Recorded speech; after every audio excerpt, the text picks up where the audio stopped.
আলাইকুম এভরিওয়ান, সবাই কেমন আছেন? আজকে একটি রেসিপি নিয়ে হাজির হয়ে গেলাম। এটা হচ্ছে মেস্টা পাতা। যারা যারা এই পাতাটা চেনেন তারা তো চিনেনই, আর যারা না চেনেন তারা চিনে নেন।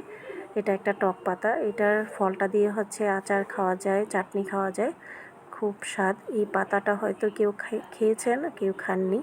এই পাতার ভর্তা যে এত মজা, আর যদি আপনার মুখে রুচি না থাকে সেটা আপনার রুচি বাড়িয়ে দিবে। আর এই ভর্তা দিয়ে আপনি পেট পুরে ভাত খেতে পারবেন। এটা আমি হচ্ছে মরিচটা ভেজে নিয়েছিলাম, শুকনা মরিচ মিহি করে বেটে, তারপর হচ্ছে লবণ দিয়ে দিয়েছিলাম। তারপরে 3টা মাছ ভেজে নিয়েছিলাম। আপনারা যে কোনো মাছ দিতে পারেন, আমি এখানে তেলাপিয়া মাছ দিয়েছি।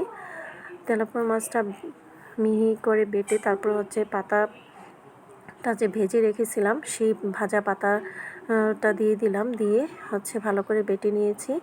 আমার পাটাটা খুবই ছোট, তার জন্য হচ্ছে ভালো করে বাটতে পারতেছিলাম না, হাতে মিক্স করতে হচ্ছিল। এখন হচ্ছে পেঁয়াজ দিয়ে দিলাম, পেঁয়াজের পরে একটু লবণ দিয়ে দিলাম। আপনাদের যদি ধনেপাতা থেকে থাকে তাহলে ধনেপাতা দিতে পারেন, আমার কাছে ছিল না তাই হচ্ছে দিইনি।